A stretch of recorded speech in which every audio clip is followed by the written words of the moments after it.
Hello and welcome to Table Talk, guys. I'm going to be your host tonight, Robert, and I'm accompanied by Lewis and Nathan. Greetings. Hey everyone. And today we're going to be talking about Clarkson's Farm. Whoop whoop. Boop, boop, boop. So, what's your guys' history of Clarkson's Farm? You recommended it. And I watched, So, from what I remember, I watched it multiple episodes. Multiple years ago. So I've probably only seen season 1. Probably. How about yourself, Lewis? I watched Clarkson's Farm because I watched the Grand Tour. And what was the one before? Top Gear UK? The How could you Superior forget about Top Top Gear? Gear? Listen, bud. The Superior Top Gear. If you're watching American Top Gear, you're doing it wrong. And And if you're watching Top Gear after season 24, I believe you're doing it wrong. yeah, this is true. So, you know what? I bandwagoned myself to Clarkson's Farm. Personally, I've watched all of Clarkson's Farm. As Nate said, I'm the one who got him to watch it. I grew up watching Top Gear, with Clarkson, Hammond, and May. And it was just a natural next step. I love Clarkson being a little dumbass. But we're going to get onto our first topic. And it's just going to be a little synopsis and light discussion. So for anyone who hasn't seen Clarkson's Farm is a British documentary series that follows Jeremy Clarkson, best known for Top Gear, as he attempts to run his 1,000-acre farm in the English countryside. What starts as a simple passion project quickly turns into a hilarious, heartfelt, and surprisingly educational look at the realities of modern farming. From battling weather, bureaucracy, and bad luck, to learning from the locals like fan favourite Caleb Cooper, Clarkson's journey highlights the hard work, humour, and humanity that keeps British agriculture alive. It's part comedy, part chaos, and part genuine appreciation The fuck for are the you reading people this? who feed the world. Yes, I wrote a synopsis for the people who haven't seen Clarkson's Farm. This FAGGOT, bro. What the hell? I just remember whenever they had E. coli in their lottery, yeah. just well, that's fun to deal with now. It's yeah, 3 out of the 4 water sources of the farm Were full of poop, and especially the ones that fed the house, and he hadn't changed his filters in a year. So he pulled it out, and it was just brown. That happened in episode 4. I told you I made it at least that far. I remember that. Yeah, you've seen season 1, which is, the main appeal of season 1 was the sheep. Mm-hmm. That was what he was doing that season. Personally, I think season 2 is the weakest season of Clarkson's Farm. Just because it leans very heavily into the bureaucracy. Lewis is currently dying. You want to share what you're dying about, Lewis? No. Just Continue to elaborate. Because it leaned very heavily into the political aspect of running the farm, like getting approval from the council. Do you want to chime in? No, I mean, I don't know anything about British politics. I'm an immigrant from south of the border, not north. So, At the end of the day, we're all immigrants. shut up, you Arabian. What the fuck you mean? You were born here. I'm sorry, Arab. You're like those blue people from Avatar. Not Avatar.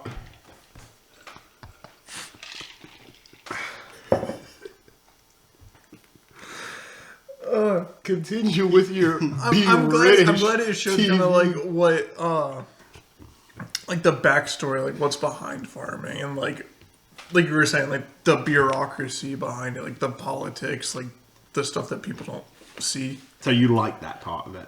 I think it's needed. I think it's a slower part of the show for sure, but I think it definitely does more good than harm. I think it's good in moderation. Season 2 leaned very heavy into it. It's the full 90% 90% of the season was just yep, gotta go to Parliament. It basically was because he was trying to open a farm restaurant. So there was a lot of bureaucracy with, the city itself, he's trying to get their approval. They brought up the fact that a year ago he bought sheep and then just got rid of them. And they're like, okay, so if you're going to do that, let's say you're not going to open up this farm restaurant and then close it down in a year. It depends, I guess, on how business is. I mean, I think that happens fairly often. I mean, if this isn't. That's true. The show That's is true. not America; it's UK. So yeah, that's also true. Their concern was the farm shop alone was already causing havoc on the city. What would a restaurant do? And then he'd already shown that he will do something one season, and then in the next season completely get rid of it. He wanted to turn the, I believe it was the lambing barn for the sheep into the restaurant. So he got approval for the lambing barn. And then 1 year later, he's like, well, I'm not doing sheep anymore. I want to do a restaurant.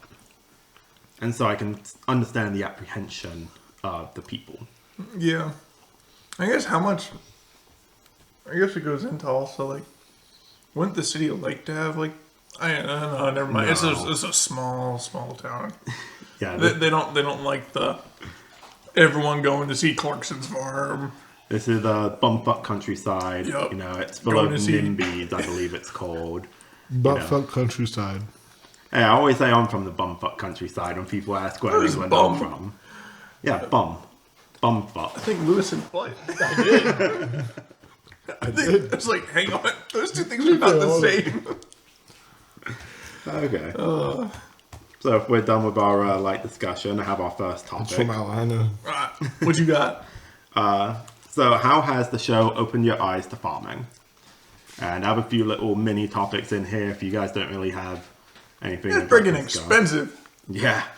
That's for sure. Not even like you can't do half of anything without the heavy machinery. Even just taking care of the land that you have, Man, the land paying itself. property taxes on the land. Like, my golly, if you're not making money off of it, just sell it. I believe in season 1, Clarkson made like £3. That's fucking wild. Like, Crazy. And you spend all the time, all the sheep and everything, raising them, the feed. 12-hour days. Yeah, like- just like abusing yourself for a start of something that you have one bad year, and I mean, you gotta start over basically. You Yeah. lose everything, You go to diddly squat. quite literally. So you brought up, the complex machinery, the cost that goes into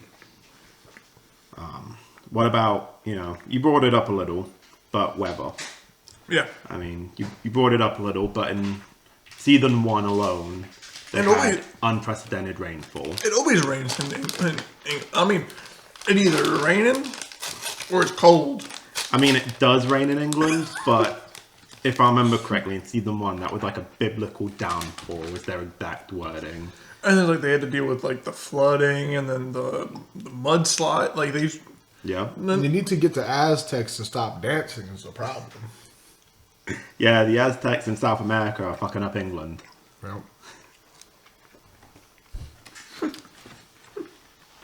So what about the human element in farming? I mean, we see Caleb Cooper, who I believe at the beginning of season 1 was 21, 22. He was pretty young. Yeah. And when he starts with Clarkson, saying how, he was assisting with the farm beforehand. He runs his own, I believe, digging company for digging trenches. He has his own handyman. Like, he's working 16 hours a day. Oh, yeah. You gotta put that grind in. Yeah, I think that's just what farming is. It's just nonstop work. what's Lewis? Yeah. This man working almost 70-hour weeks. Just waking up before dawn, staying out till after dawn. Till after dawn. Then To after dusk. After dusk. Making sure stuff's going good. I like the ancient terminology we're using here. Dawn, dusk. Sunrise, sunset. So, I mean, I think definitely, like, I mean, Caleb, it seemed like he knew more than Clarkson did. It seemed like, at least running a farm Yeah, but he was for still... the most part. He's still, very young. I mean, But for as much as, I mean, he was able to do, you definitely need hands. Yeah. You definitely need manpower to not only manage, but just to know what to do when something goes wrong. See, you'd think Caleb would fit that role, but you know, even in season 1 it showed when they were doing the moisture and the rapeseed, they had to use, you know, a box that they had to strip the seed. It took some time, put it in the machine to see the moisture. Caleb was out there and he was like, yeah, if, you know, one of us were an old farmer, we could just pick it up, put it on our tongue, basically be like, yeah, it's 7.3% moisture. So even with all the knowledge that Caleb has, it's still realistically only his 4th harvest by the beginning of Clarkson's farm. Yeah, I mean, I think he's definitely like brings like a younger element to the show, of course. Luce going ham on these gummies. Not contributing at all. No, because I mean, y'all not talking, man. Y'all... We're talking because you're not talking. No, because you're leaving no space for me to talk. I will contribute, but you know what I'm saying? Go for it. No, I mean, Put you on the spot. Yeah, come on. I mean, it's one of the things where, that's what you said. This dude's 4th harvest, he's not going to be an expert. I don't know much, but he can definitely give the groundwork for Clarkson, which is exactly what he does. So I think he plays a role, and as the years go by and just as seasons go on, I don't know if they're going to continue to make seasons, but I believe they at least have approval for the next season. I think Amazon's really going season by season, especially with how volatile Clarkson can be. They don't want him to punch a producer after they've already confirmed 2 more seasons. Yeah, exactly. So, and that's why I see that happening. Oh, that's why Top Gear got canceled. He did something in like some other country during one of the specials or something like that. No, so what it was they were filming. I said was a lot there. They were filming. It was a long day of work. This is what I read. They get back to craft services and all the food's cold. Yeah. So he like crashed the fuck out and punched like a producer or something. What the heck? And that's why Top Gear got cancelled. I think what you're thinking of was when they were in South America, one of the cars, I think it was the Bolivia It had like special. the British tag on it. It had a license plate that referenced the Falkland War. Yeah. But it wasn't intentional. Yeah, I know the it car wasn't just came with intentional, that plate, and they had to like get the fuck out of there. They were getting assaulted. Things were thrown at their cars. Like I don't remember that. I gotta go back and rewatch that. the episode ends with like, because the trio like get flown out immediately, but the crew's still there and they're trying to get out, and you're watching like this first person footage of just the crew trying to get out. It's like, what is it? The Blair Witch Trials? Like the camera and running through the woods and stuff? Just like... Yeah, it's like that, but they're in cars. And it's real life. No, yeah, like it's shaky cam. I think one of the cars had like a rock thrown through the window, and so they have to like pull over and fix it, and you just see like shaky cam footage. It's a great way to end the special, but it had to be fucking terrifying. Oh, yeah. And so, back to the topic. Like, yeah, I think he feels his role, and just as more seasons come out, he's gonna get to the point. I don't want to say he's gonna get to the point of having the same expertise as one of an older farmer, but he can definitely be more of a guide and mentor per se to Clarkson, right? Yeah. I agree. Caleb's become a bit of an ass, though. Has he? Yeah, in the most recent season, because, you know, he's getting popular due to Clarkson's farm, and then he went on a comedy tour recently. Yeah. I watched it when it was on Amazon. It's perfectly fine. I think it's entertaining. I don't think it's that funny, but I think it's entertaining. Yeah, like, it was worth watching the one episode that they had on Prime. Yeah. Especially if you're into Clarkson's farm. Yeah. Why not? But yeah, he came back, and I mean, Clarkson had to pull him aside and be like, I know what it's like to come back with a big head. You need to, like, cool off for a second. But in that case, I mean, then Clarkson can mentor Caleb in that. Yeah, aspect. it's a It's mutual, it's a reciprocal. Yeah, exactly. It's like, hey, yeah, you know, give and take relationship. Definitely. So the next, you know, section I have is what Clarkson is doing on his farm genuine, or is it all just for show? No, I 100% think it's genuine. Yeah. Like, he has his antics, and I think regardless if the camera was there or not, he would do the exact same shit. So yeah, I feel the same way. There's a lot of stuff that gets obviously amplified because it's a TV show. They cut things a certain way. But the biggest example that I wanted to bring up, and I already brought it up, was the sheep. So in season 1, Clarkson buys a flock of sheep thinking livestock would be manageable. He struggles with breeding cycles, feeding them, and healthcare, and he eventually decides to get rid of them. You know, it's a practical, real-world farming decision, but it does kind of go in the whole, you know, is he just doing that because he needed something for the season? Season 1 begins and ends with the sheep, and then season 2 comes along and he goes, we got rid of the sheep, we're getting cows. Yeah. That's one of the things, like, coincidence or not, it's like, it's an actual, like, real world farming decision. Like, you know, bro, if something's losing you money, just think about it as a business. If you acquire something, or if you try to open a new service and you see that it's losing you money or becoming way more difficult to manage than you thought, you pull out. Yeah, you get out as soon as you can. Exactly, as soon as it makes sense. And so it's one of the things where you could argue it's for sure, like, it happens to line up that way, but this dude's antics is just how he is. We've seen him throughout. This is his 3rd show now. This is just how he acts. I mean, you could also kind of bring up the cows in a similar vein. Season 2 was all about getting the cows for the restaurant. He doesn't get the restaurant, so then what happens to the cows? Or the next season, he culls his herd by about half. He gets rid of the vast majority of them.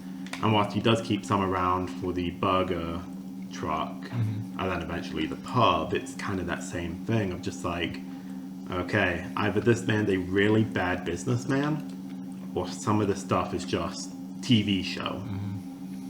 I guess I could see that, but I mean, maybe more or less he's just trying to put. I also think he doesn't need the money.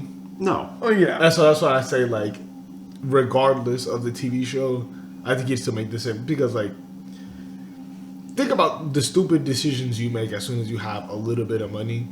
This dude has, like, way more than that. So it's like... Well, and also, what was the intentions of getting the cows? The intention of the cows was to open the restaurant. Well, you can't open the restaurant. He didn't have any control over the restaurant. What are you going to do, rape the cows? Like, you gotta do something beneficial. But then why didn't he wait to get the cows till after he got approval for the restaurant? Maybe he got him a good deal. Because it doesn't make good TV. There was a whole episode dedicated to him going to, you know, the cattle auction, and Charlie told him, hey, buy cows that, like, no longer have the hump on their back, because that means they're, you know, full of meat and ready to be butchered soon. He buys too young of cows. And it's like, okay, you know, no, that's an innocent mistake, but you also had someone there telling him what to buy. I don't know, it's a mix of both. I think it's the same with any sort of, like, reality. It's a reality TV show. I mean, it's, you know, as close to reality as it is, it's still a TV show. I mean, things are, you know, there's scripts and ideas of what's, you know, it's planned for. Yeah. And, you know, maybe it's like, you know, we gotta do X, Y, Z to go ahead and start the filming process while we're waiting on permits and stuff like this to get back to the city, or else we're going to be delayed. We won't make deadlines, which is understandable at that point, where I guess that moves more towards the TV aspect than the, you know, the actual life of a farmer. Just deadlines and budget, you know, budgeting restraints and stuff like that. Definitely. So.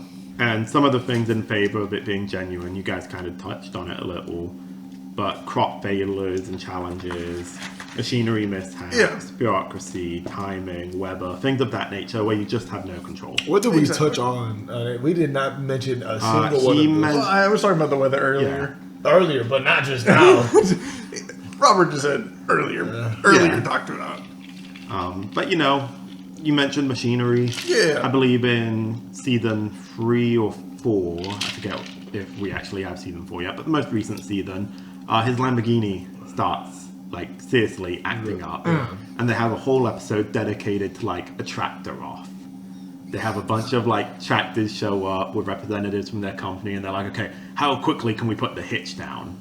Stuff like that. So they were able to turn genuine mishap into scripted TV. Yeah, exactly.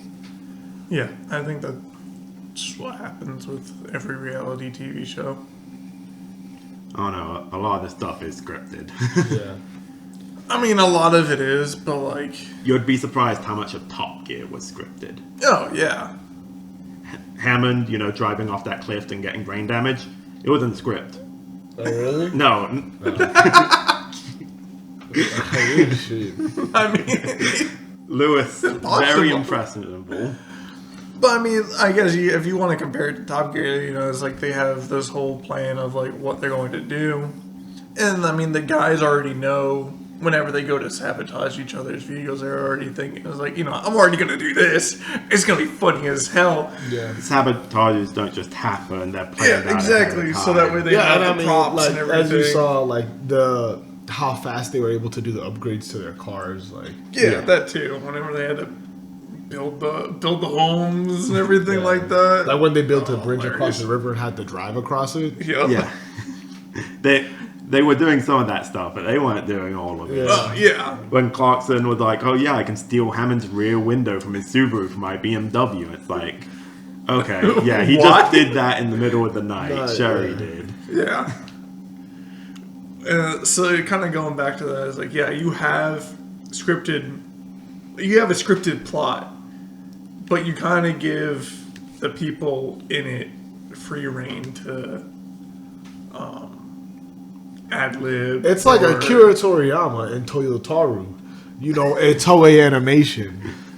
I'm about to do it. Nerd. I'm about... Please don't. About to make editing horrible for you. I was about to say, it sucks when you pull the mic to your mouth. Oh, you mean he just cuts all audio and just uses the phone audio? That would be fucking hilarious. It's like there's certain plot points you gotta hit, and in between, you kind of interject yourself. Exactly. That's kind of like reality TV, I think. You just there's certain plot points, scripted points, and you just gotta insert yourself for the rest of it. It's like, okay, what are we gonna do for this day? Well, we have XYZ planned. Well, I don't What's going to happen during it? Don't know. I don't think it comes down to like the day-to-day stuff. They Probably just not even day-to-day. We're going to buy sheep. We're going to dig a pond. We're going to do this. Yeah. And whatever happens in between. If there's a crew on site to record it, or someone can whip their phone out in time. Exactly. It's like when you... It's like when you're about to have sex... And you want to like memorialize it, just you know what I'm saying? Like you right here, and then you're like, oh snap, hold up, let me pull the phone out between my ass cheeks, record this doggy right here. Ladies, can you believe he's single? You know what I'm saying, shorty. Okay. Hit him with a bad bunny look. On to our second to last topic for this episode. Has watching the show made you interested in farming? And the caveat here is if you could afford it. Hell no. Way too much work. Dude, I put some peanut butter on my dick and have a dog lick it off before I farm. See, I kind of thought this was going to go the other way. It's made me interested in farming. Nah, I'd rather just do some, like, other fun stuff. Like, multi-millionaire Nate. Yeah. He owns the land. He has a... Well, you see, would you be a farm as a career, or if you, like, same context as Clarkson, like, you have money, say, fuck it. Let's say Clarkson context. Yeah, you I'd be cool as there. Yeah, I'd be interested. It's fucking fun. I think it's just gonna be too much. It would be too much stress if it. It's not stress because like you don't actually have to worry about it. Like you got money. Yeah. Like, and if 2 years from now you figure out, hey, it's really not for me, you can just lease out your land. Yeah. Do what Clarkson did for the first 15 years. Fucking sharecrop. Yeah, that's fair. Yeah, I mean, I'd probably just like lease it out to begin with and watch other people take care of it. Modern day slave owner, I see. You Arabs coming to America. No, it's not a slave owner because they're paying him to use his land. Even worse. Imagine paying to be a slave. No, it's like, I would rather, instead of, I don't know, I just don't like being in charge of stuff. I'd rather just be helping do something. Nate, you're in charge of us at work. That's different. That's work. This is supposed to be in the free time. At home, I don't want to be in charge of stuff. I'd rather just be out doing it. Well, you heard it here. Now we know how they're that. Yup, that's exactly what I thought. That's already known. That's hard. I don't know what you mean. That's crazy. But at work, he puts his big boy dildo on. He's like, y'all gonna do what I say, or else. So seriously, unlimited money. You wouldn't just have a farm for the fun of it. You're boring.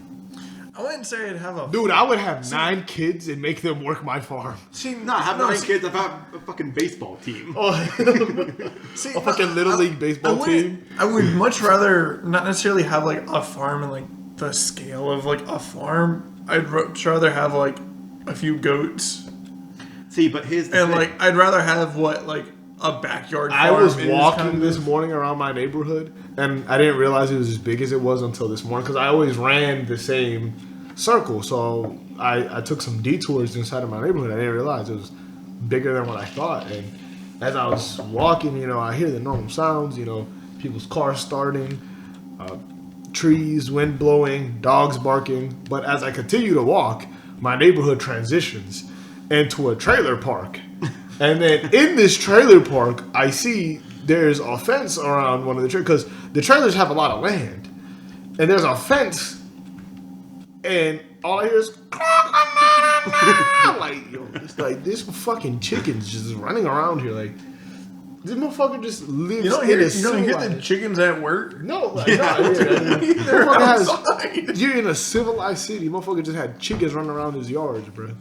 That was so wild. And then that chicken was screaming, and then I could hear like miles away there was like a chicken screaming back at him. I was like, what the fuck?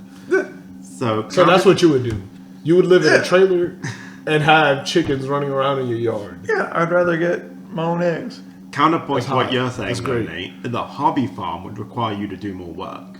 That's fine. Whereas an actual farm could be a large enough scale to where you could have farm aides and someone running it. I want to be the one doing the work. I don't. It's too big. It's too big scale for me. I would much rather have help whenever you want, but also you can go take a vacation. He would rather put his finger inside of the chicken's ass, the hen's ass, to get the egg out, man. You have to do that sometimes. Like they actually get stuck. That? Yeah. You think I'm playing, bro? I mean, if I'm hungry enough, you don't have to eat them scrambled eggs straight out of that ass, man. Straight out of the cloaca. Yo, bro. They have sex and shit out of the same hole. It's all one hole, Nate. You ever opened up a chicken, man? You ever butchered a chicken, man? Got some little nuts, man. What's the next question, man? Next topic. So the next topic's the last topic, and it's just a nice, easy one. What's your favorite part of the show? It can be a person, animal, event, anything. I like how everyone shits on Clarkson's wife's perfumes. Oh, yeah. Lisa's his girlfriend, actually. They're not married. I have nothing. Clarkson's partner. His girlfriend. Kachiga! Still partner. Well, my favorite part of the show is Pepper. The cow pig? from season 2. Oh, Pepper, yeah. I don't think I made it that far. I don't remember. I remember the cows being too young and shit. I remember that. But then, well, so what it was he bought like different cows. Yeah. So he could have some that were ready to be bred, some that were so like different cycles for butchering. Pepper was one of the ones that he wanted to get pregnant but couldn't. Yeah. And then when he called the herd, he got rid of Pepper. But luckily, she went back to the people he bought them from, and she was able to get pregnant. So they're the little Pepper running around. She just didn't like Clarkson, I guess. Maybe. Maybe. I mean, they did artificial insemination. They did. They had a bull on site. Like she just couldn't get pregnant. Were you bleeding out of your nose? Were you bleeding out of your nose? For context, Nate's wife is behind the camera right now. Do we smell like ass? Do we smell like ass right now? Probably. Is that why you're wearing She that? can't tell. My nose is stuck. Oh. I want to blow it when you guys are recording, but obviously since you announced me, I probably might not. I just didn't know if you were okay. I thought you were bleeding out of your nose. Okay. Oh. Okay. I Nate. see. Oh, so she isn't okay. Actually, Clarkson's my favorite part of the Clarkson's farm. Clarkson's your favorite part of Clarkson's farm? Sucking Clarkson's cock If the fire alarm goes off, sorry. real hard. Okay, well, Sucking the meat off the bone. Okay. That British ball cock. I think that's it for this episode. Thank you for sticking around to listen to us ramble about Clarkson's farm. We will see you in about 5 days for the quiz on Legends of Vox Machina. See you next Cock time. Machina. Bye. Bye. And on that bombshell.